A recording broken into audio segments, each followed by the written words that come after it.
Eduardo Asierto, are you on Zoom already? Magandang umaga po, Mr. Chairman. Pakiayos nyo lang yung volume. Sandali lang po at ayusin muna natin yung ating internet. Nagbago. So Colonel Asierto, para lang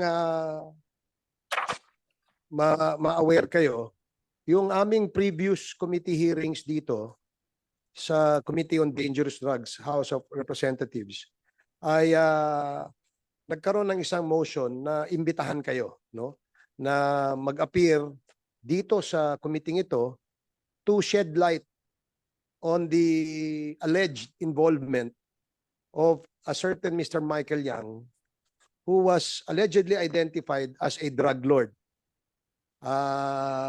Dahil meron ho kayong mga interviews, meron ho kayong mga social media posts na kung saan meron kayong binabanggit na Mr. Michael Yang, no? Gusto lamang pong malaman ng committee ito kung parehas ba yung Michael Yang na ating pinag-uusapan, na kung saan meron kaming nakita sa aming investigasyon dito na a certain Michael Yang na nagmamay-ari ng isang korporasyon ay konektado doon sa Empire 999 na korporasyon din na kung saan siya ang nagmamay-ari ng warehouse dyan sa Mexico, Pampanga, na meron pong naglalaman po ng 560 kilos of shabu. So dahil po sa information na nakikita at naririnig namin na inyong sinasabi sa inyong mga interviews, gusto namin matanong kayo directly. So we will allow you to make your presentation and then allow us as well to propound questions after you make your presentations. Okay po ba yan? Opo, Mr. Chairman. Okay, maraming salamat po.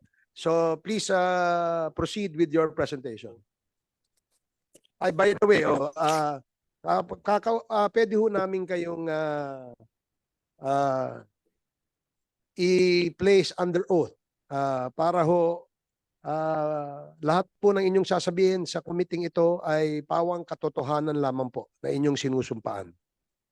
Opo. Okay. Comsec, please administer the oath of Colonel Eduardo Asierto. Please raise your hand, sir.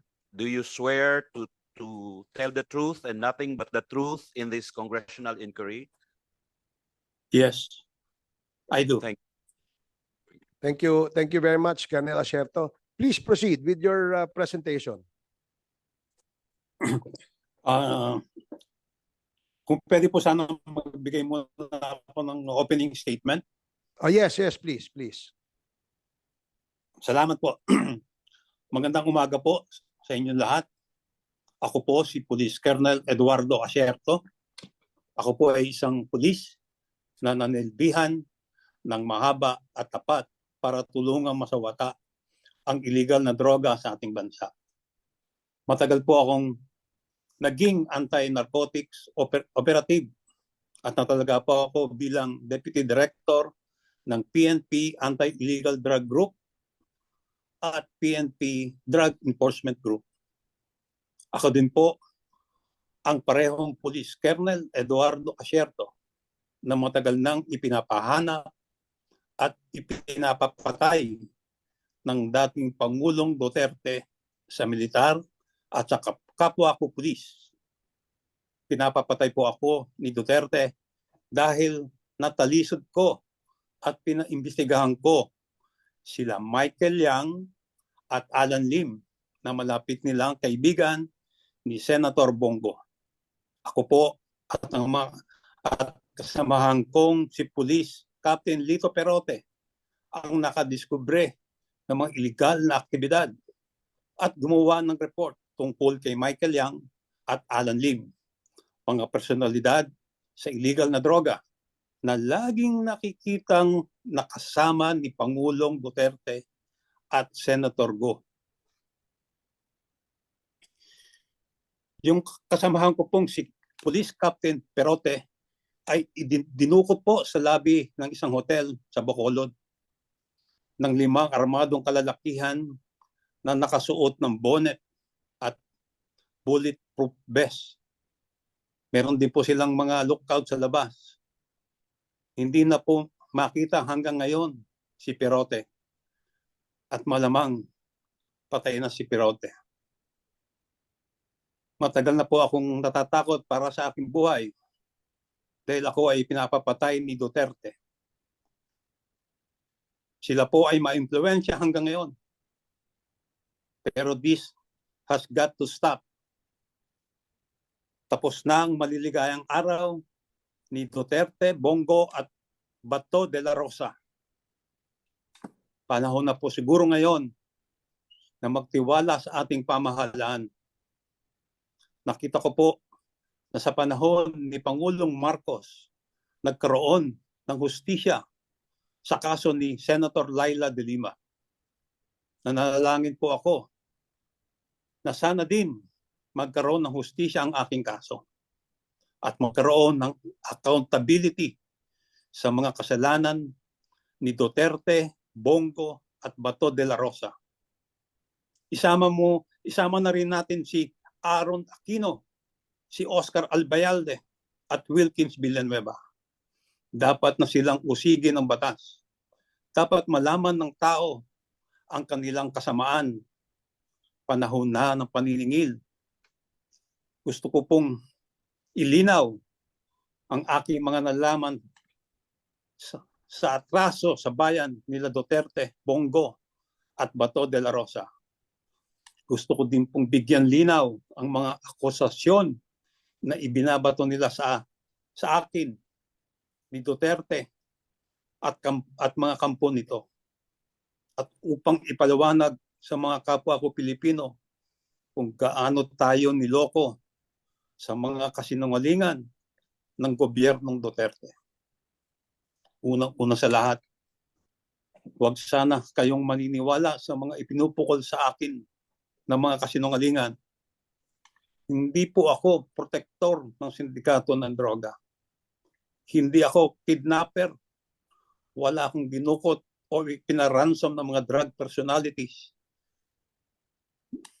Lalo na ang mga Chinese. Hindi ako involved sa pagdukot at pagpatay sa Koreanong si Jing Ik-yo. Hindi ako nag-smuggle ng AK-47 at lalong hindi ako nagbigay ng baril sa NPA. Hindi ko inagaw ang search warrant operation sa Dongboy Laboratory. Mamaya bibigyan linaw ko ang mga intelligence report ko. Ang dahilan kung bakit ako ginigipit ni Duterte. At bibigyan linaw ko din yung grade namin sa Davao noong gabi ng December 31, 2004. Hindi ko alam noon papala tayo pinagloloko ni Duterte. Ang utos pa nga ni Duterte ay sunugin ang Shabu Laboratory pero hindi ako pumayag. Sinabi ko na ito dati. Ako ay nalulungkot kasi umabot ng ilang taon bago ko maihalad ang aking panig. Noong 2017, lumapit ako sa Senado kay Senator Gordon noon upang ilantad ang aking intelligence report.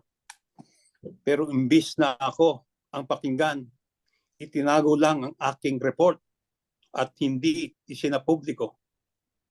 At ako pa ang pinalabas na protektor ng droga sa report ng Senate Blue Ribbon. Hindi siya nakinig sa akin kung ano man ang dahilan niya dahil sa pagsipsip niya sa noon kay Duterte. Si Duterte ang pinanigan niya dahil sa kanyang railroaded Senate investigation laban sa akin. Ako ay wrongly nadiin at ako ay kinasuhan. Ginawa akong drug lord kahit ako ay nagtatrabaho lamang.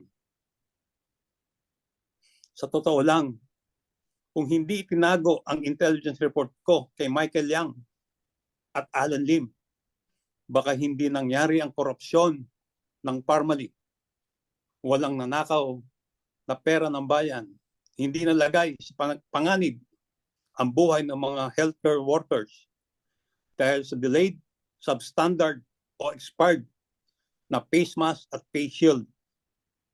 Baka hindi sana maraming namatay na Pilipino. Napakaswerte nila Michael Yang at Alan Lim. Hindi nila kailangang idepensa ang sarili nila. Kasi si Atty. Duterte at mga alipores niya ang abogado at tagapagtanggol nila. Wala po akong planong magtago o tumakas o hindi panindigan ng aking intelligence report. Tatlong beses po akong umattend sa Senate Blue Ribbon hearing. Noong una, may catheter pa ako noon. Yung pangalawa, late afternoon, sa opisina ni Senator Gordon sa Blue Ribbon. Ibinigay ko kay Senator Gordon ang report tungkol kay Michael Yang at Alan Lim. May mga stenographer doon at napakaraming abogado at staff ni Senator Gordon. So may hearing na nangyari doon. At nag-oath ako doon. May minutes pa nga yun, hearing na yon. Yung pangatlo, nung scheduled Blue Ribbon hearing na last kong natinan, may media. Subalit hindi ako tinanong ni Senator Gordon sa hearing na yon tungkol sa aking intelligence report. Sa mga sumunod na hearing, hindi na po ako naka-attend dahil pinapapatay na ako at takot po ako para sa aking buhay. Tao lang po ako.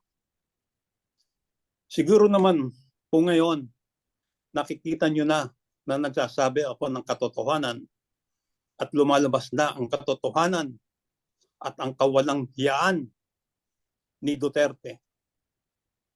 Sana ma-dismiss na po yung kaso na ipinail laban sa akin. Hindi po ako drug lord. Sina Michael Yang at Alan Lim at yung mga protector nito na sila Albayalde, Aaron Aquino, Wilkins Villanueva, Bato de la Rosa, Bongo at Presidente Duterte. Tuloy po ang paghahanap sa akin para patayin upang itago ang katotohanan. Maaring mapatay nila ako, pero ang katotohanan ay hindi mapapatay o maitatago. Nakikiusap po ako sa taong bayan. Magising at mamulat na po tayo sa mga kasinungalingan at korupsyon ng gobyernong Duterte. Kapag namulat ka na sa katotohanan, kasalanan na ang kumikit. At sana panagutin na po natin si Duterte, si Bongo, si Bato de la Rosa, si Aaron Aquino, Wilkins Villanueva, at Oscar Albayalde sa kanilang mga kasalanan sa bayan. Handa po akong tumulong para sila ay mapanagot. Umasa po ako na sa administrasyon ni Pangulong Marcos ay magiging accountable na ang mga tunay na nagkasala sa bayan. Si Duterte, Bongo, at Bato de la Rosa. Ibinenta tayo ni Duterte sa China. Siya ay taksil sa Pilipino. Si Duterte, Bongo, at Bato de la Rosa ay taksil sa taong bayan. Bago po ako magpatuloy, gusto ko lang po ding ilahad sa inyo na yung mga kasama ko sa trabaho na humarap sa Senate Blue Ribbon hearing, si Captain Perote, si Master Sergeant Jerry Liwanag, kasama na din si Director Pajardo, lahat ay patay na. Silang lahat ay pawang mga inosente at walang kasalanan. Matitino po silang mga pulis. at tapat sa kanilang tungkulin. Si Master Sergeant Jerry Liwanag ipinagbabaril at napatay sa Bulacan. Si Director Pajardo namatay na mag-isa sa ibang bansa. Si Captain Perote hanggang ngayon nawawala at patay na. Humihingi ako ng pasensya sa mga pamilya, sa pamilya nila dahil namatay at nagdamay sila sa akin. Uulitin ko, sila ay inosente at matitinong pulis. Ako din po ay inosente. Ginawang punching bag at kulgay ni Duterte, Bongo, at Bato de la Rosa dahil sa bata nila si Michael Yang. Humihingi din ako ng pasensya sa aking mga tauhan na naipit din sa pangyayaring ito. Sorry kung naipit kayo sa serbisyo ninyo. Meron po akong timeline para ipe-present mamaya. At ako din po ay handang sumagot sa inyong mga katanungan. Pwede ko na pong i-present yung aking timeline. O sige, medyo mahaba yung inyong opening remarks, Colonel. But alam niyo po, napakaseryoso nung mga aligasyon na binitawan niyo. Kami ho dito sa committee ay gusto lamang namin malaman yung katotohanan dito sa iniimbestigahan nating Shabu, na kung saan maaring merong link yung a certain Mr. Michael Yang. At hopefully, yung inyong mga sinabi kanina ay meron ho kayong mga ebidensya na maaring ma-share sa committee ito para mapatunayan po natin na ang inyong binitawan mga seryosong mga aligasyon ay kaya pong panindigan. So we will now give you time to make your presentation, and pagkatapos po niyan ay kami po ay magtatanong sa inyo. Yes, you may proceed. Opo, handa po akong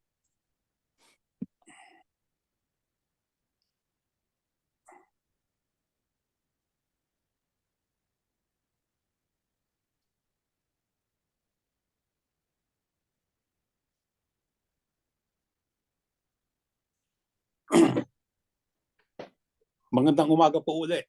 Ito po yung aking timeline. Sisimulan ko po ito dun sa December 31, 2004 kung saan ni-raid namin yung Shabu Laboratory sa Davao, sa Domoy.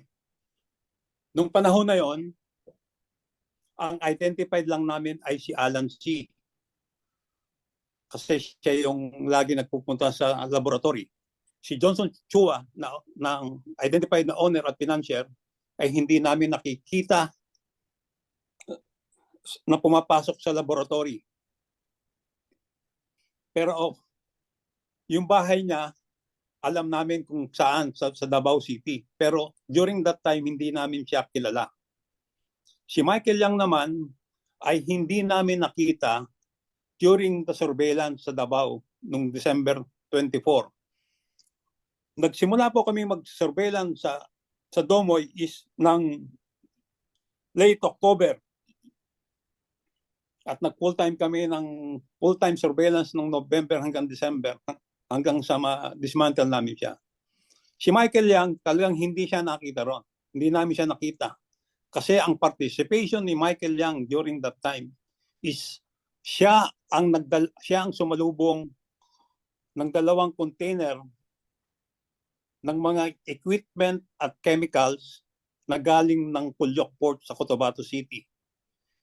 Siyang tumanggap, siya nag-ayos, at siya nag-atid sa iba-ibang lugar.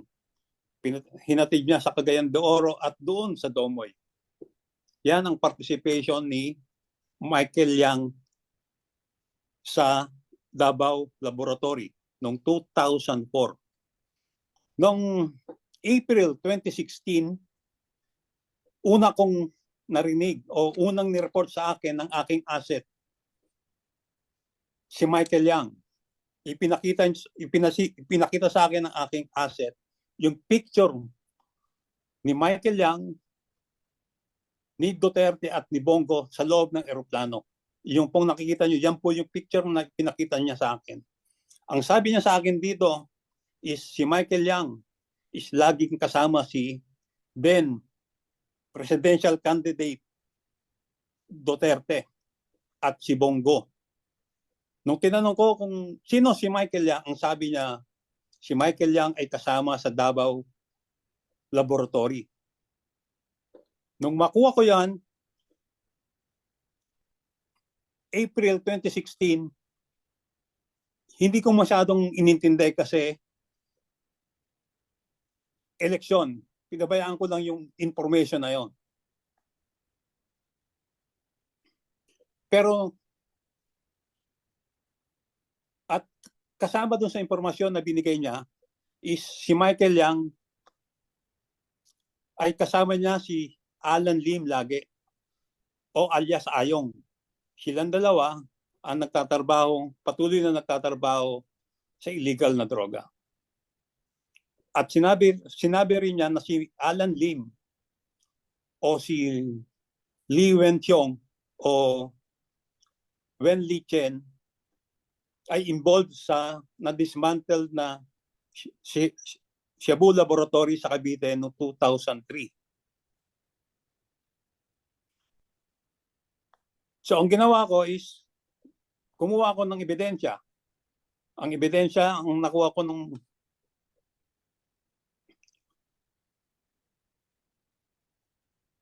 noong November 2016, meron alam na ni Chief De La Rosa during that time na si Michael Yang at Alan Lim ay may involvement sa droga. At ang sabi niya noon is imbestigahan mabuti, kumuha ng ebidensya. So, naghanap na kami ng ebidensya, nakuha namin ang court record ni Alan Lim o Wen Li Chen sa Cavite RTC. Ito yung desisyon ng kanyang kaso sa Cavite RTC. Na-dismiss ang kaso niya dahil for failure to observe Section 21 ng mga pulis. At ang presiding judge during that time ay yung NBI director ngayon na si Judge Jaime Santiago. At during sa validation na ginawa ko, inutusan ko si Captain Perote na maghanap ng tao na pwede pang mag-validate doon sa impormasyon na binigay sa amin ng asset. So noong August 10 to 12, bumiyahe kami ni Captain Lito Perote sa Davao City at kinausap namin nung isang informante para matanong kung anong involvement ni Michael Yang sa Davao raid. Nakausap namin siya, pinakitahan namin siya ng mga pictures ng iba-ibang litrato ng Chinese at during nung nire-review niya yung mga pictures, itinuro niya, isa sa mga itinuro niya ay si Michael Yang. Pero ang sabi niya, Sir, yan si Dragon. Sabi ko, bakit Dragon ang tawag mo? Sir, may tattoo yan sa likod na Dragon.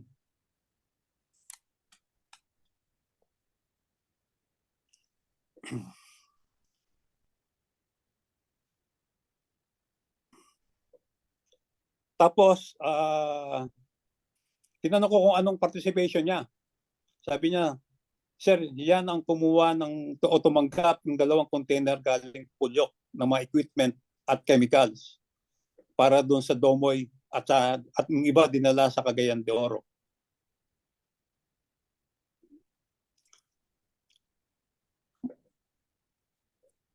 Sa huli, sinabihan namin yung informant na yon na patuloy na maghanap pa ng impormasyon tungkol kay Michael Yang.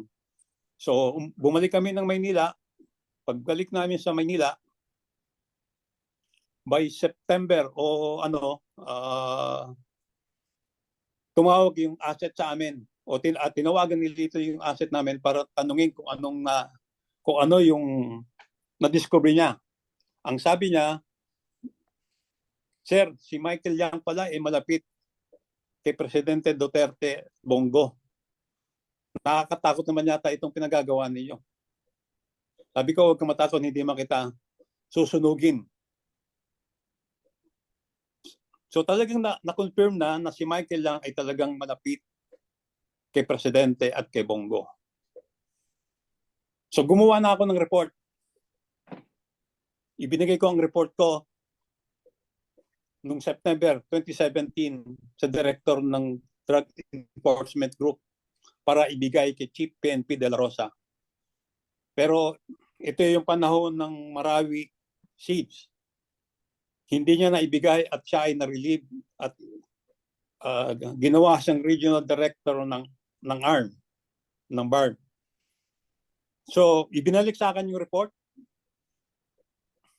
Hinawakan ko lang. Then, nung December 2017, nalaman ko na si Alan Lim ay iniimbestigahan din ng anti-kidnapping group dahil sa involvement sa kidnap o ransom ng mga Chinese sa mga pogo. Ang report noon kay Alan Lim is alias Ayong, kasi itong si Alan Lim ang dami niyang pangalan. Si alias Ayong ay siya ang nagpapacilitate ng payment ng mga ransom. Parang umabot na sa 120 million yung na-facilitate niyang payment.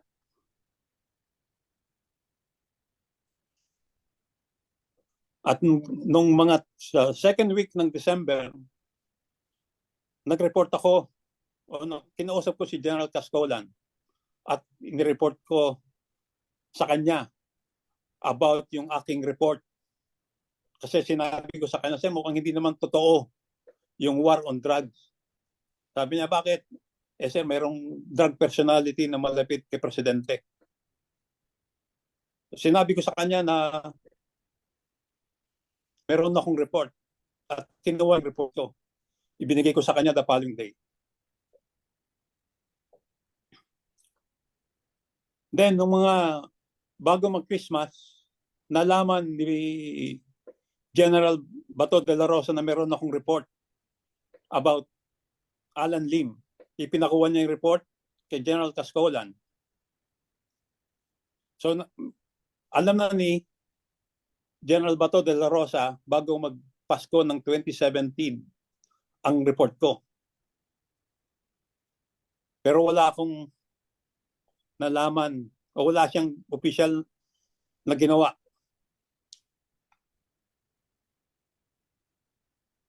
Pero nakarating sa akin, mayroong nag-report sa akin na kinonfront ni Chief PNP Bato de la Rosa si Alan Lim.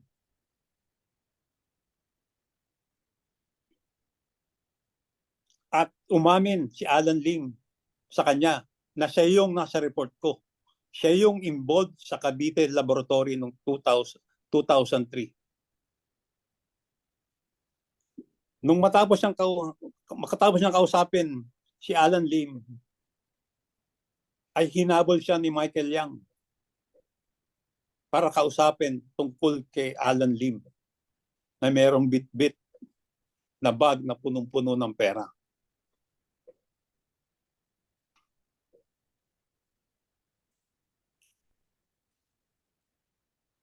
Bago mag-New Year, nagbigay din ako ng report, the same intelligence report kay Director Pajardo para ibigay kay Director General Aaron Aquino.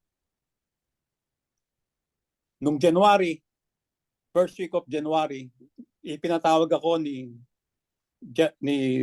DG Aquino para i-discuss ko sa kanya ang report. At in-explain ko sa kanya ang report. Kung paano ko nakuha, kung paano ko na-develop yung intelligence report, ano yung mga ebidensya, yung warrant, pati yung court record ni Alan Lim. At ikinuwento ko sa kanya yung ginawa ni Bato de la Rosa sa aking report.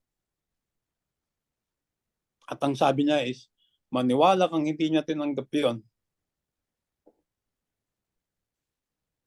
Then, nung February 2018, command conference sa Cebu. Gabi, nung tinawagan ako ni DG Aquino para informahan ako na naibigay niya na ang report ko kay SAP Bongo. At ang sabi niya is mag-prepare ako at kakausapin ako ni Bongo. Pero hindi ako kinausap ni Bongo. Walang nangyaring meeting.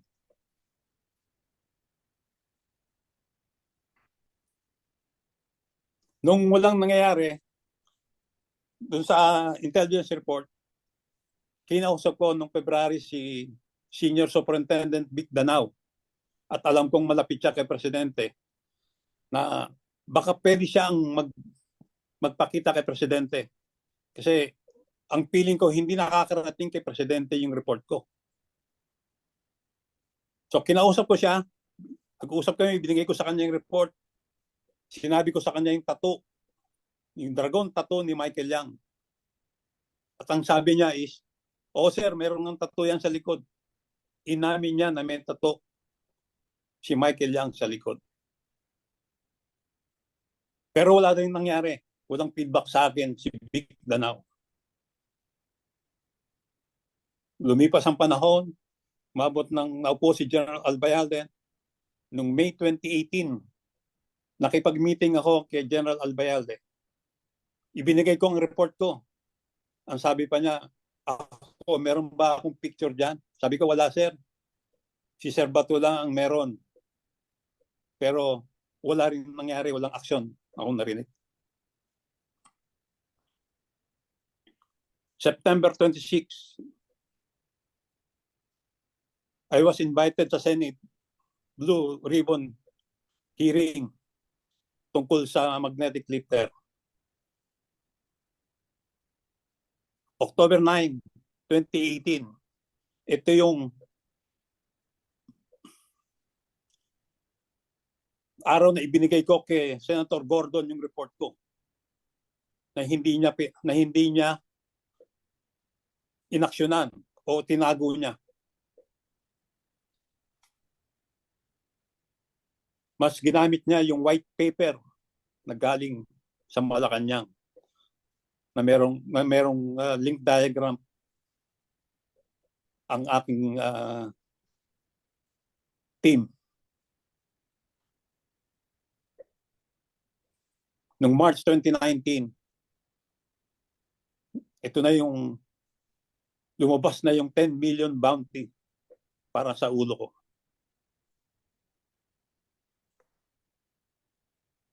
Yan po yung timeline ng aking report.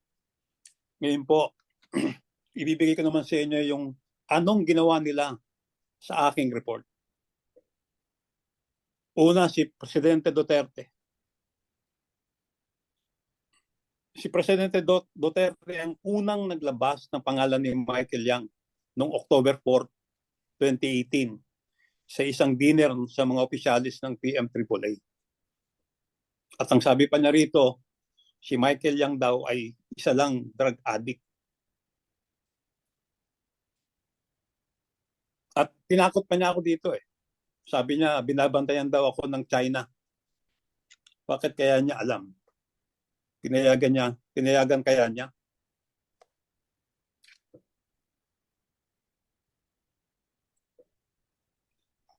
Then, meron siyang okasyon sa South Cotabato. Dito talagang dinaretso niya lang ang militar. Bakit daw buhay pa ako? At kung ano-ano pang sinabi na ni Duterte sa akin dito. Nagbigay daw ako ng 1,000 AK-47 sa NPA. Puro kasinungalingan.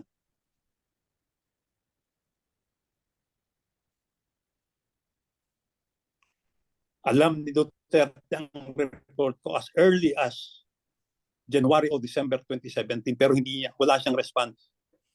Hindi niya inaksyonan. At nung mabalitaan nilang lalabas ang report sa Senate hearing, siniraan nila ako.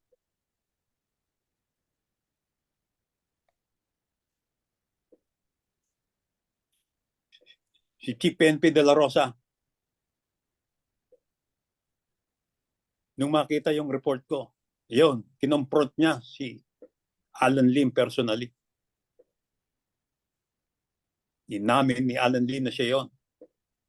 Kaya hinabol siya ni Michael Yang para kausapin. At sabi pa ni De La Rosa na nakausap niya ako noong 2016 about Michael Yang. Hindi kami nag-usap ni Chief De La Rosa about Michael Yang noong 2016. Ni minsan hindi kami nag-usap ni Chief De La Rosa tungkol kay Michael Yang. At wala din siyang ginawang aksyon dun sa report ko. Itinago din niya yon.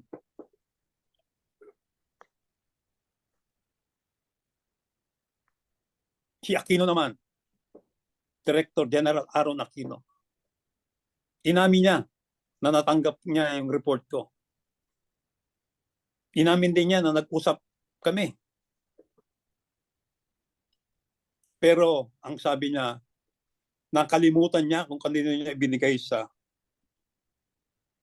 Malacanang. Hindi niya maibigay yung pangalan ng opisyal na nakausap niya sa Malacanang. Nakalimutan niya raw. Napaka-importanting report. Makakalimutan mo kung kanino mo ibinigay. Director General ng PIDEA.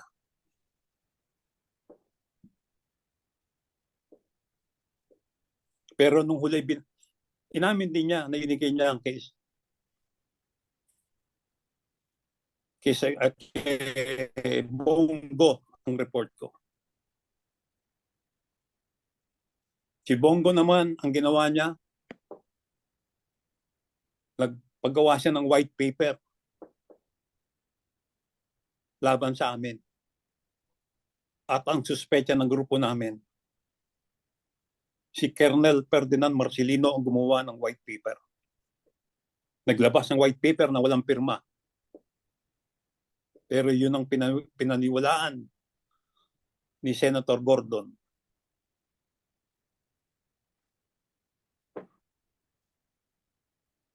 Si General Albayalde, ano ang ginawa niya? Dininay niya na nagkita kami. Yun ang ano niya. Dininay niya. Nung ipakita yung picture sa kanya, umamin din siya. He claims he cannot remember. Pero ayan ang ebidensya, yung litrato. At pinagbintangan niya pa ako na na-involve ako sa pagkamatay ng Koreanong si Jo Ik-gyu. Pati yung smuggle ng AK-47, ibinintang sa akin. At sinasabi pa niya, bakit hindi ko pa inaksyonan? Meron ka ng report, di mo pa inaksyonan. Inaksyonan ko yung report sa akin, yung information, na-validate ko. Gumawa ako ng report, ibinigay ko sa inyo. Kay Bato de la Rosa, Aaron Aquino, at sa iyo, General Albayalde. Pero wala kayong ginawa. At gusto nyo pang itanggi. Si Wilkins Villanueva, classmate ko ito. Kasama ko nag-operate sa Davao.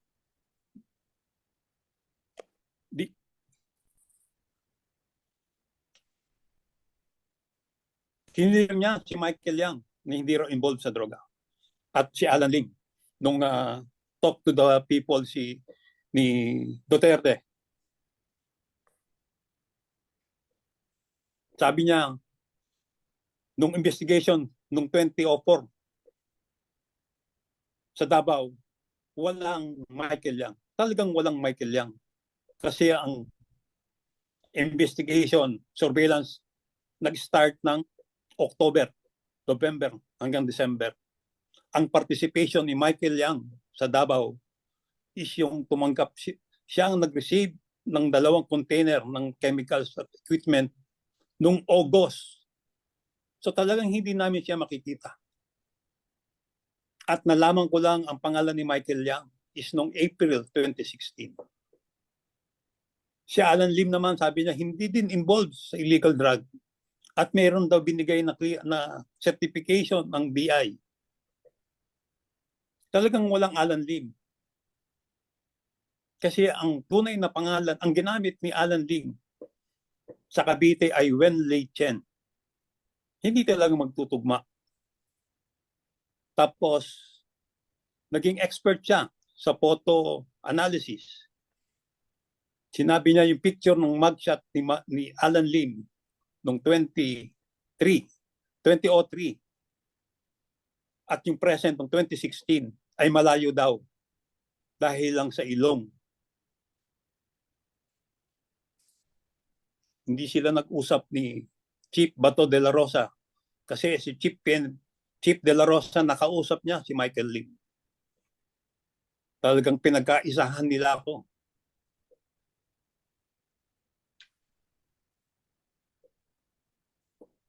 So sino yung mga high value doon sa report ko? Si Michael Yang, si Lee Wenxiong, Alan Lim, Wen Lei Chen, Ayong, si Johnson Chua. Siya yung may-ari. Meron siyang warrant, standing warrant. 2 ang standing warrant. Si Yan Yishu at Akaan Randy. Ito yung kasama ni Marcelino na nahuli sa loob ng laboratory sa Santa Cruz. Tinulungan nilang madismiss ang kaso nila. Tinulungan ng Administrasyong Duterte madismiss ang kaso ni Marcelino at saka ni Alias Randy. Ito yung mga taong high value target talaga. Pero wala silang ginawa. So ang aking analysis dito is President Rodrigo Roa Duterte, si Bongo, Bato de la Rosa, Oscar Albayalde, Aaron Aquino, Wilkins Villanueva, pinotat, binibigyan nila ng proteksyon si Michael Yang at si Johnson Chua at Alan C. 2004 pa lang, protected na pala itong sila Michael Yang at si Johnson Chua. Hindi malayo nakilala rin ni Presidente Duterte at Bongo itong si Johnson Chua at si Alan C. At ngayong 2016 at hanggang ngayon, ang partner ngayon ni Michael Yang ay si Alan Lim o si Lee Wenxiong na involved doon sa drug bust sa Cavite. Inimbestigahan ng AKG. At ngayon, lumalabas na involved sa droga, sa pogo at parmali. Ito yung mga taong pinotektahan nila. Ngayon po, magbibigay po ako ng aking obserbasyon at assessment dun sa war on drugs. Kasi ang war on drugs is a cover-up. Yung Command Memorandum Circular number 16 o double barrel. Ang pinakaano lang niya, ito yung pinaka-mission, intent ng double barrel. The PNP intends to equally address illegal drug problems in the barangays and at the same time pursue the neutralization. Dito pa lang malina eh. Dapat dito prosecution of illegal drug personalities as well as the backbone of illegal drug network operating in the country. Ang purpose talaga is to address street level addicts, neutralization, again, neutralization of illegal drug personalities. Dapat yan prosecution. Kasi ang pulis ay may sinusunod na escalation use of force. Talaga ang intent, kumbaga is sa lingwahe ng mga uniform service, ang commander intent ng circular double barrel is neutralization, patayin. So ang Pilipinas ng panahon ni Duterte, ang Duterte drug list ay polluted with discrepancy, unverified accusation at built on unvalidated sources. Hindi po ako kasama sa listahan ng Duterte drug list. Wala kami sa listahan ng Duterte drug list, kami nila Perote, ni Pajardo at ni Liwanag at ang ibang kasamahan ko pa.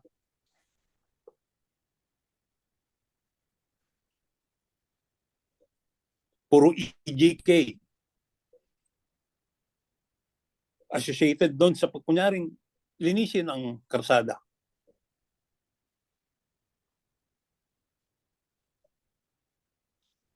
Questionable charges on anyone that speak out against the system. Ako yung pinaka-example dito. Hindi lang ako, marami. Questionable operations.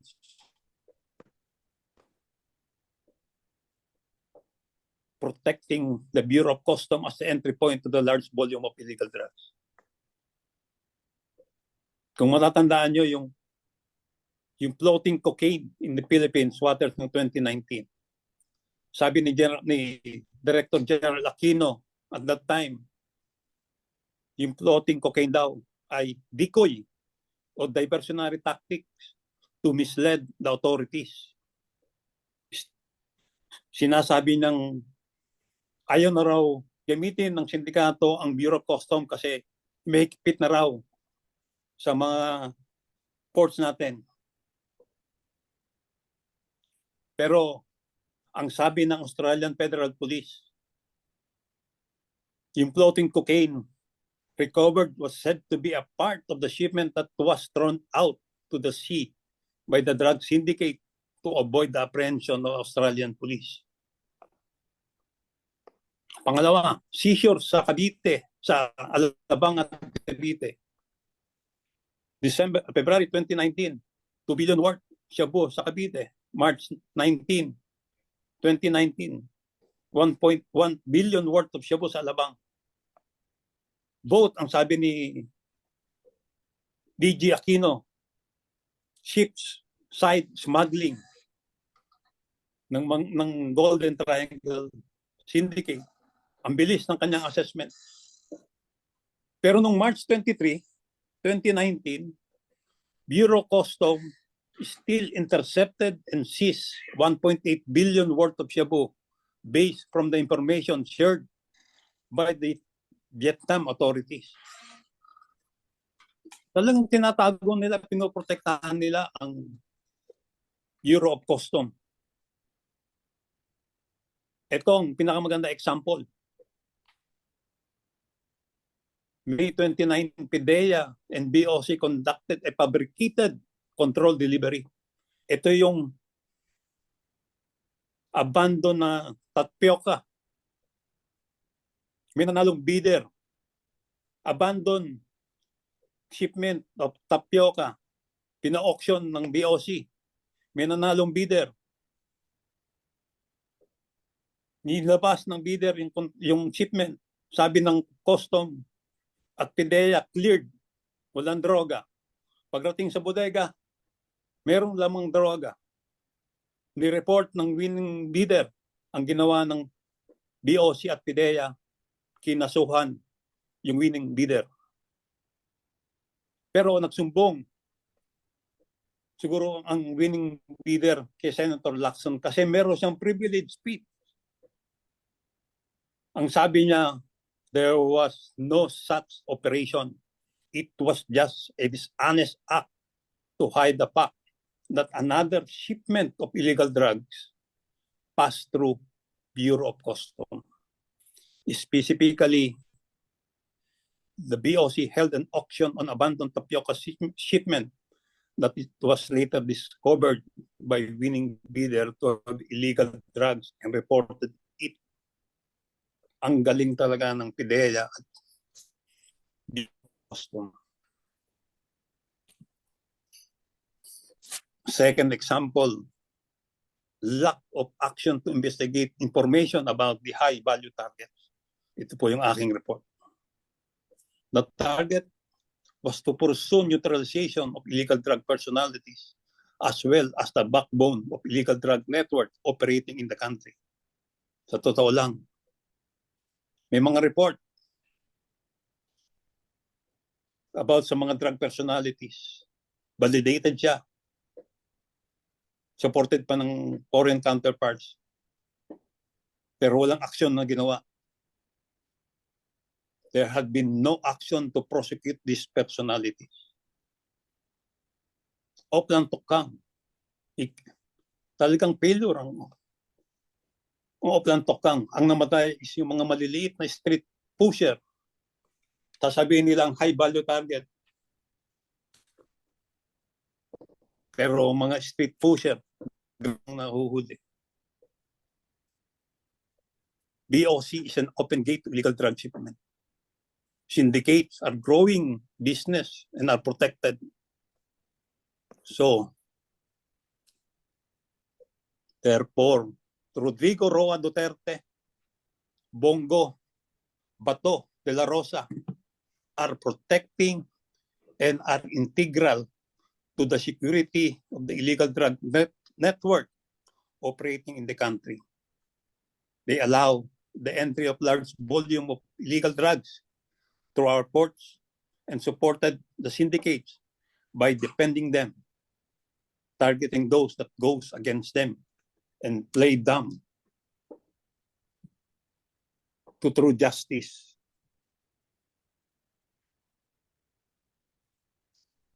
These are my facts based on my personal experiences, information gathered, and assessment as an experienced anti-narcotic operator for 2 decades.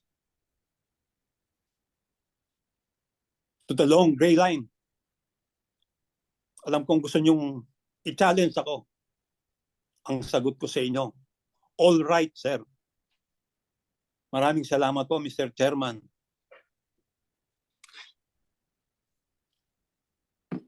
Okay, salamat Colonel, no. At this juncture, we will ask the members to ask or propound questions to Colonel Asierto. But before we entertain the members, let me just make a clarification, Colonel. Meron lang po ako yung tatanong, no. Kayo po ba ay ever since ay operative na ng Drug Enforcement Group ng PNP? Nagsimula po ako nung sa EDSOT 2003. Yung start po ng creation ng EDSOT, nandun na po ako. At naging executive officer ako ng EDSOT hanggang 2011 o 12. Pero kahit po wala na ako sa EDSOT, Sandras, ay tumutulong sa anti-illegal drug operation ng PNP. At patuloy din pong kinakausap ng counterpart kung meron silang mga impormasyon o meron silang itatanong. Hindi po naputol ang aking tulong sa o gawa ng aking tungkulin, lalo na sa kampanya sa illegal drugs. Okay. Sabi niyo po sa inyong kwento na since 2016, naririnig niyo na yung pangalang Michael Yang. Tama po ba yan? Opo. First time ko po narinig ang pangalang Michael Yang noong April 2016. So 2016 of April, meron na ho kayong impormasyon tungkol sa alleged involvement sa drugs nitong Mr. Michael Yang na ito? Opo. Paano po nyo nakuha yung impormasyon? Paano nyo po na-gather? Binalidate nyo ho ba yung impormasyon? Opo. Nung tanggap ko po yung report ng April 2016 election, nagsimula na po ako mag-validate, magtanong-tanong, kumuha ng impormasyon. At ang sabi kasi nung asset is kasama siya doon sa operation ng Domoy noong 2004. Okay. So chinek namin yung record namin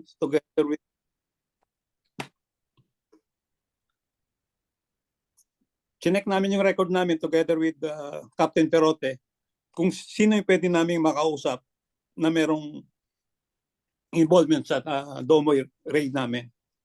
At medyo natagalan lang po kaming makakuha ng tao na makakausap. Pero nung August 2017, nakakuha po si Lito ng tao. At yun po ay kinausap namin nung August 10 to 12 sa Davao City. Okay. So, yung sinasabi niyong nakausap na tao ni Captain Perote, yan ho yung sinasabi niyong confidential asset. Opo. So, pag sinabi ho bang asset, for the benefit of those who are not privy dun sa asset na term, yung asset ho ba informer? Opo, informant. Okay, sige po. Confidential informant po. Sige, so siya yung confidential asset na sinasabi niyo. Opo. Siya po ang Aliho- nag-confirm doon sa aliho- unang information ng informant. So sa kanya ho nang galing yung impormasyon na nakalap ninyo na meron pong Michael Yang na involved po sa droga. Ang una pong nagsabi sa akin noon is yung nung April 2016, yung informant number 1, para po malinaw. Informant number 1, sinabi lang si Michael lang involved sa Davao at laging kasama ni Presidente nung 2016 campaign. Nung August 10 to 12, informant number 2, kinonfirm niya na si Michael Yang ay kasama sa operation sa Davao Lab. At siya rin ang nagsabi na merong itong tato sa likod ng dragon. Yung hubang mga informant na ito, buhay pa? Sa inyong palagay? Sana po. Sana po, buhay Wala pa. ko kayong idea. Kaya lang po, simula po nung magtaga ako dahil sa pananakot ni Duterte, wala na po akong nakausap dito sa Pilipinas. Yun hubang confidential asset number 1 na nagbigay sa inyo ng information about Michael Yang, parehas rin ho ba ng impormasyon na nakuha nyo kay informant number 2? Ano ho bang pangalan nito if you are at liberty to disclose this? Kahit alias lang ho. Alam niyo ho, mahirap pong i-disclose yung identity ng informant at baka po mawala na po ng tiwala yung mga gustong tumulong sa ating sibilyan. Naintindihan Pero ko po yun.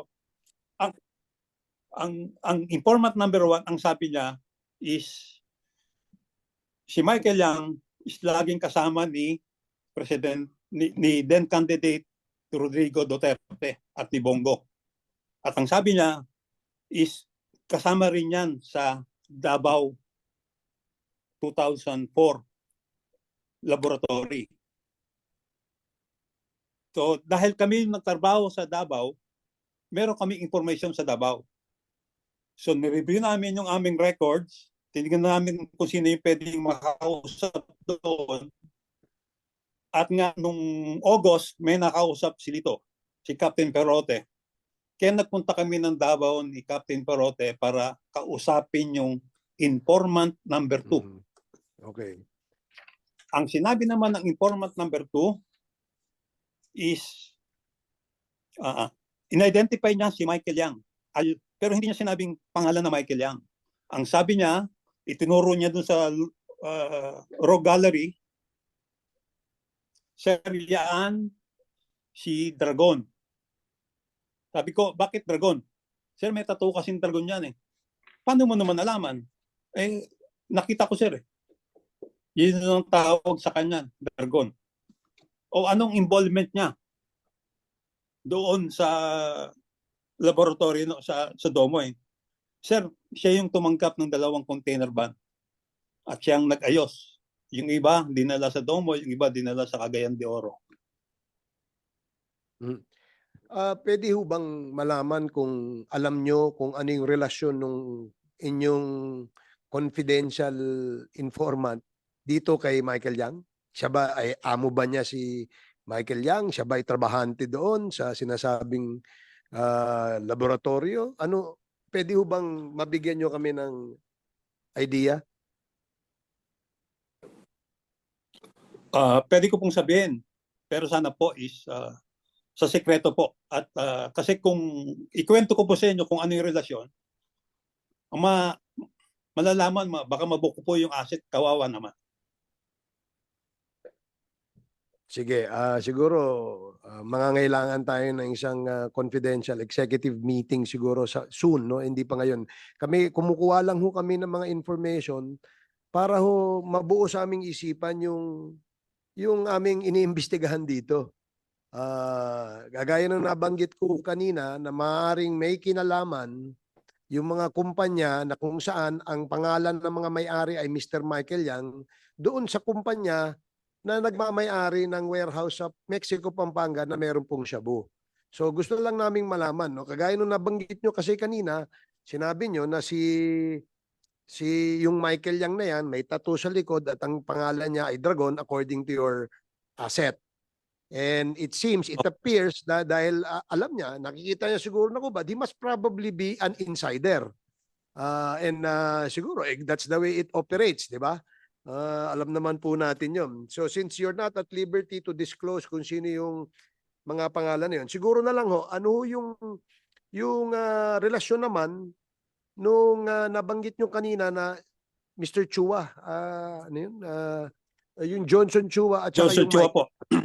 Anong relasyon ng Michael Yang ho at saka yung Johnson Chua?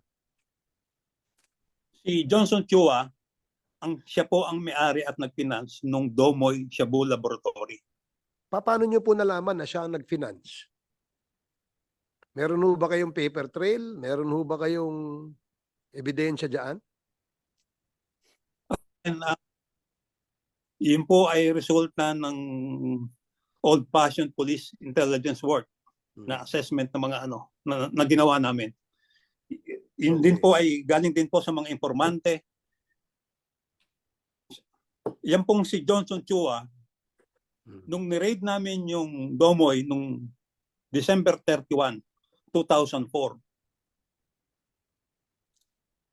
meron siyang bahay sa Davao City, malapit sa eskwelahan ng Stella Maris. Itong bahay na to ay pinupunta to ni Alan C. Nakikita namin siya doon pero hindi namin alam ang pangalan niya. Ang gamit niyang sasakyan is Pajero. Nung ni-raid namin nung 31, si Johnson Chua ay dali-daling tumakas. Kumbaga is after a few hours nang ni-raid namin yung Domoy, si Johnson Chua ay tumakas papuntang Maynila by land. Gamit niya yung kanyang Pajero. Yan ang kwento, ang report sa amin ng asset. Okay. Kaya hindi namin nahuli si Johnson Chua. At tapos, na-identify namin si Johnson Chua dahil yung warehouse sa Cagayan de Oro, siya ang nakalistang lessor. Siya ang nagrenta ng warehouse kung saan nahuli yung mga chemicals. Ito ay ni-raid ng PIDEA Regional Office 10. Ang nag-raid noon ay ang regional director na si Rene Orbe. Okay. Pero ang nakadiscover nung bodega na yon ay kami rin po. Kaya lang hindi namin siya ni-raid kasi ang thinking namin is babalikan yon para kunin. So, ibinigay namin sa PIDEA 10 noon na bantayan kung sinong kukuha. Kaya lang po, ang nangyari is nainip ang PIDEA Region 10, ni-raid nila nang hindi namin alam. So nung ni-raid, nag-file na ng kaso. pangalan ni Johnson Chua ang nagrenta. Kaya siya na-issuehan ng warrant sa Cagayan de Oro. Okay. Meron ho ba kayong idea ano nangyari doon sa yung sinasabi niyong na facilitate nung Mr. Michael Yang na shipment? 'Di ba? Ang sabi niyo kanina pag sa pagkakatanda ko, yung shipment na yon, isa dineliver sa Cagayan de Oro, yung isang container, at isang container ay dineliver naman po sa Davao. Tama po ba yung pagkakatanda ko? Ah, yung dalawang container po is na-discarga lahat sa Davao City. Sa isang bodega ron nila, bodega ni Alan C. Okay. Tapos, at unti-unti po nilang inililipat sa iba-ibang mga laboratory sa Domoy at sa Cagayan de Oro. Okay. Sige po. Salamat po, Colonel. The members Salamat po. is now Yeah, last a little. yeah, Congressman Dan Fernandez. Sir Asierto, pwede po bang malaman yung kanina nadinig ko po 2 dekada na kayo sa ano no sa serbisyo. 2 Sa dekada. illegal drugs. So noong 2004, involved na ako kayo doon sa Dumoy, no? 2 dekada. So Opo. 20 years. Opo, opo. Have you undergone any lifestyle check na po that was conducted by the Senate before? Meron na po ba kayong ganong na-conduct sa inyong lifestyle Alam check? niyo po, nung kinasuhan po ako doon sa Senate, Opo. na-pros na po yung asset. Yung account ko na-pros. Na ano po na-freeze po Kaya yung lang po asset? ngayon is na-freeze na po yung asset ko noon. Pero wala po kasi silang na-file na kaso. Nalift na po yung freeze order. Okay, so magkano naman po kung pwede po malaman kung malaki ba yung na-freeze na asset or maliit lamang po? Ay hindi ko po alam dahil Yung asset po ninyo, yung wala na. mga magkano Ay, po hindi, yung asset hindi ko po masagot kasi wala po akong records. nung asset po ninyo? Oh, During the time that you have conducted a hearing with the Senate, nag-under ko po kayo at na-freeze po yung assets po ninyo during that time. So basically, sinasabi niyo po ngayon, hindi niyo po alam kung magkano yung asset ninyo? That was freezed? kasi po hindi ko po nakita yung order. I hope you don't mind, Mr. Asierto, what we're Opo, trying opo, opo. to point out here Naiintindihan ko is po. also Trabaho niyo po yun. to test your integrity as a resource speaker, because yung pong inyong discussion dito about your presentation is so long that we understand yung pong inyong pong mga sinabi. Basically, iba napanood ko na rin po sa Senate hearing, and yung iba may mga bago po ako na din ngayon, but we wanted to compare your lifestyle with those that you are accusing of. Basically, kung sasabihin natin sila Michael Yang, we all know that they are affluent, di ba? Affluent po ngayon at kita po natin yung iba po nilang mga kasamahan. Basically, ako, I do believe that ganun din po sila. And we wanted to compare lamang po yung buhay ninyo sa ngayon, sa buhay nila. Ako po, yun po yung nais kong malaman sa pagkakataon ito. That's the reason why I'm asking this. I hope you don't mind that I think it's imperative on this representation to find out how much asset was freezed during that time that you have a hearing in the Senate. May we possibly know how much the assets we're talking about? Uulitin ko po. Ako po ay simple lang po kami. At simula nung magtago ako, 6 na taon na po. Mag-6 na taon na. Wala po akong nakausap. Hindi ko po nakita yung complaint na pinail sa akin. Hindi ko rin nakita yung freeze order, paski yung lifting ng order. Lagi pong balita lang ang natatanggap ko. Kaya gusto ko man mong sagutin yun. Yes. Hindi ko po masagot ng tama. Mahirap Okay. naman pong manghula at Tama ayoko pong magsinungaling sa inyo. Okay, I understand po, Mr. Asierto. Sa inyo na lang po ang pagkakaalam, sa sarili niyo po. Siyempre, tayo naman po, may kanya-kanya po tayong property.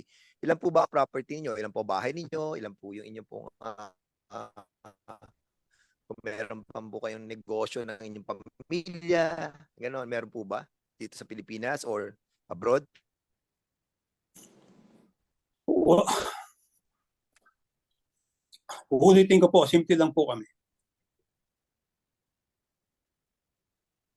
So wala naman po kayo masyadong properties. Ilan pong bahay ninyo? Ilan po ang sasakyan ninyo? Nasa abroad po ba kayo ngayon, Mr. Asyata? Ay, for security reason po. Pasensya na. Hindi, Ako po nanaintindihan ay po namin. pinapapatay ni Duterte. No, we understand that, Para Mr. naman Asyata. pong Ako really, I really understand that. But anyway, sige po, what I really wanted is really just like to compare your life with those people you are accusing of. Siguro kung masasabi niyo sa amin, mas maganda po sana kasi basic.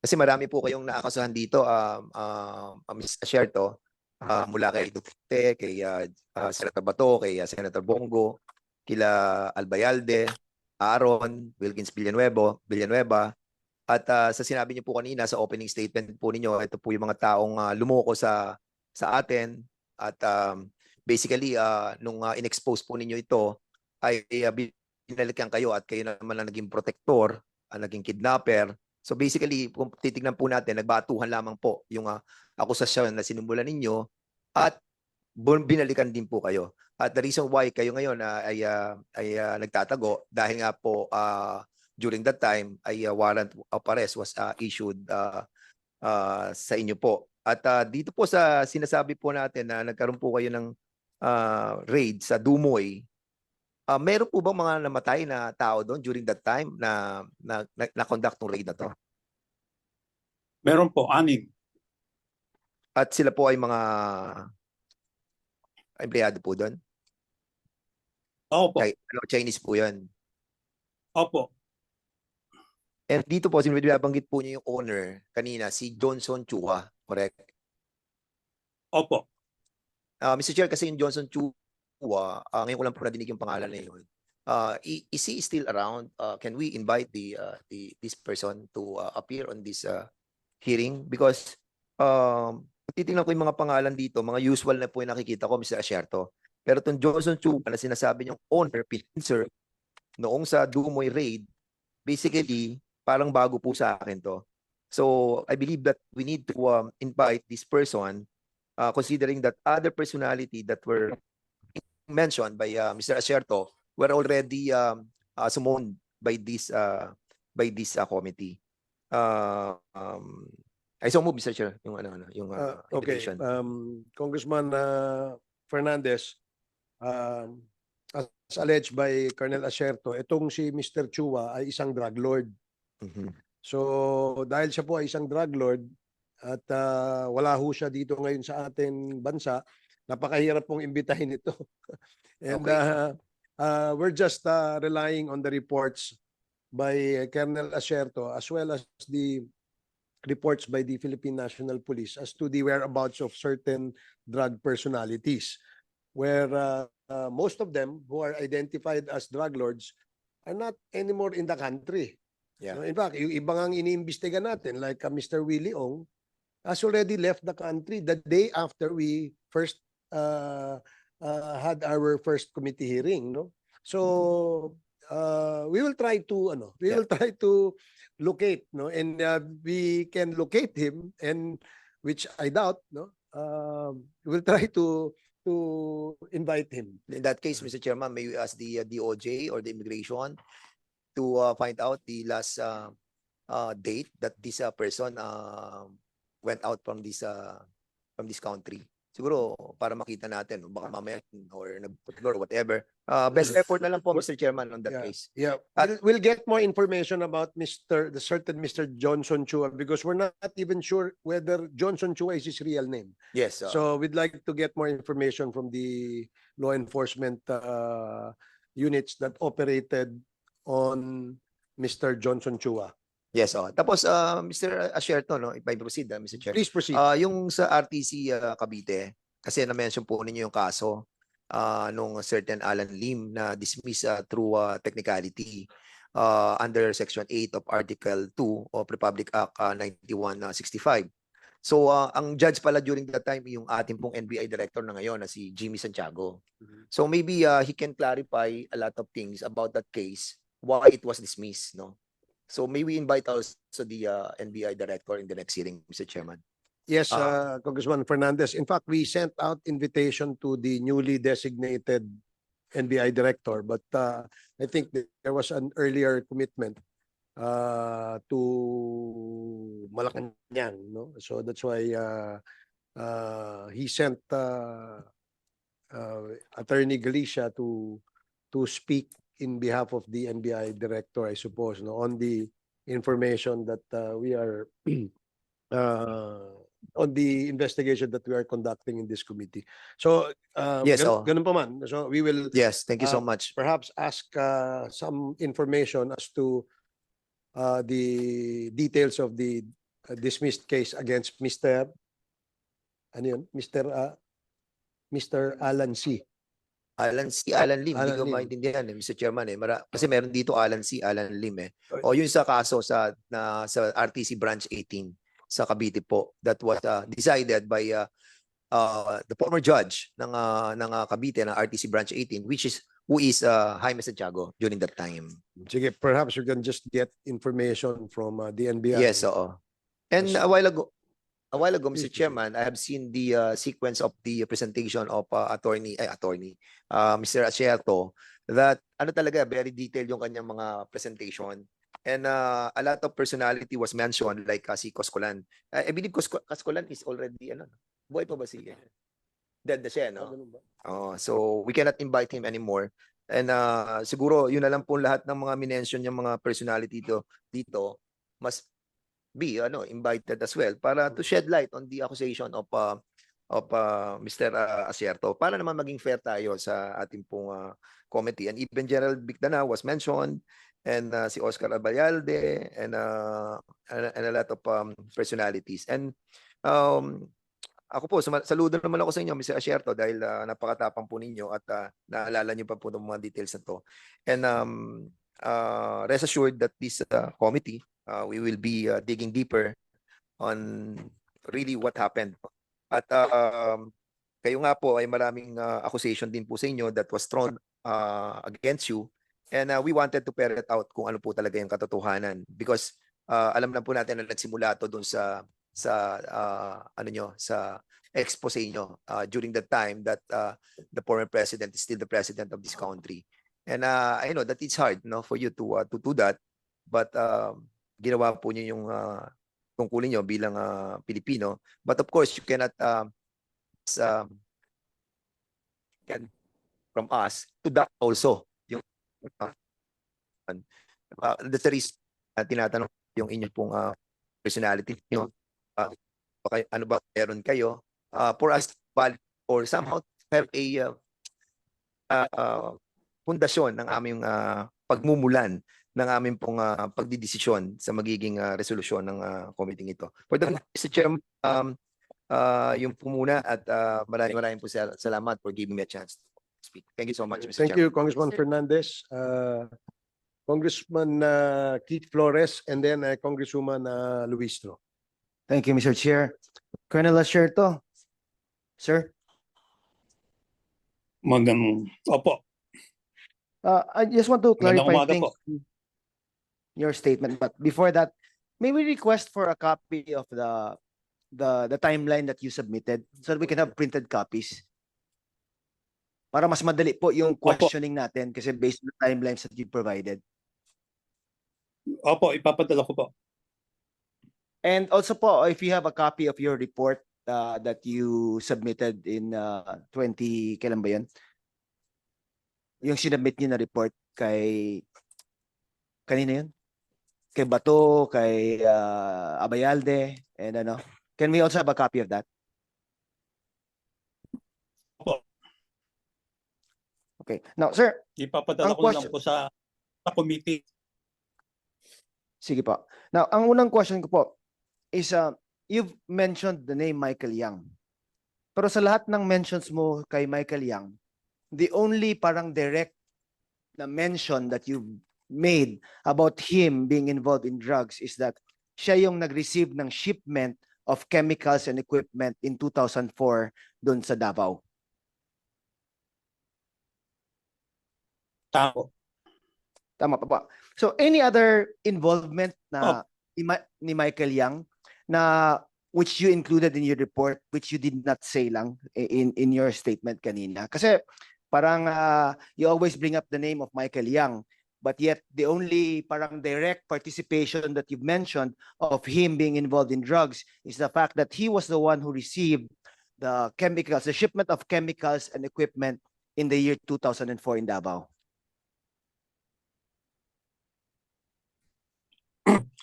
Totoo po, ang report ko lang po ay yung kanyang involvement sa Davao. Kasi during that time, 2004, ay kumbaga is nasa low-level worker siya ng sindikato.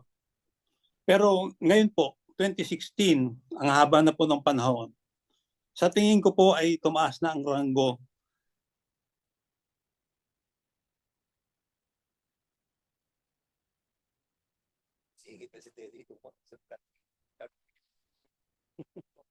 Nawala. Chair, nawala. Secretariat, can you check the internet again, please? So, sorry po, naputol. Pero na po, Please continue pa, sir. hello. Oo. Yes, sir. Ulitin ko po, nung 2004, si Michael lang ay parang trabahan pa lang noon. Nung lumipas ang mabang panahon, tumaas ang posisyon niya sa sindikato. So ngayon po is mataas na siya. Hindi na po siya humahawak ng droga. Kumbaga is nagmamando na lang siya. Okay, so that's 12 years after yung 2000. So, Kasi 2004, siya lang yung nag-receive ng chemicals and equipment eh. Ngayon, you're saying that based on the intelligence reports that you received, tumaas na yung ranko niya. Now, this time, he's no longer just involved in receiving and distributing the equipment, but siya na yung nagbibigay ng orders. Is that correct? opo, kasi nga po, diba, sabi ni Presidente Duterte, siya yung pagador. Siya yung tiga-ayos ng negosyo. Parang ano, Ah. parang fixer. Yung pagador, yung pagador, Oh. di ba? Fixer ba tawag doon, ano, Colonel? Opo, mukhang yun po ang ibig sabihin ni Presidente Duterte. Fixer Okay po. ng mga illegal na droga, pogo. Okay po. Now, other than that po, na sinabi mong na-mention ni President Duterte, from your informants or from your investigation po, ano pa po ang na-establish ninyo which was stated in your report that directly links Mr. Michael Yang to illegal drug activities? Ang na-discover ko lang po talaga is yung sa Domoy. Kasi nga po ngayong 2016, mataas na yung posisyon niya, hindi na siya hahawak. So, pero yung aking confirmation, based sa aking assessment, nung ginawa ko yung report ko, simple lang naman po yung report ko eh. Yung report ko po ay parang sinasabi ko lang na si Michael lang ay laging kasama ni Duterte na involved sa droga. Baka hindi alam ni Presidente. Okay. Kung yung hindi alam ni premise po- Presidente involved si... So, iklaruin ko lang Kung po. hindi alam ni Presidente na involved si... So, yung premise po ng report nyo, Na hindi involved... na-confirm ninyo na si Mr. Michael Yang was involved in the Dumoy operations and that since he is seen to be close to the President, gusto nyo iparating or paabot na this person was confirmed to have been involved in a certain drug activity in the year 2004 in Davao City. Tama po ba? Opo. Baka po hindi alam ni Presidente. All right. Now, you also testified that you submitted your report to then Chief PNP Ronald Bato de la Rosa. Is that correct? Hindi po ako kung ang personal na nagbigay. Ipinakuha niya yung report ko kay General Cascolan. Kasi Okay. nalaman niya pong meron akong report. So pinakuha niya Opo. from General Cascolan. Opo. Okay. Now, do you remember when was that, Colonel Asierto? Anong date yun? Anong year yun?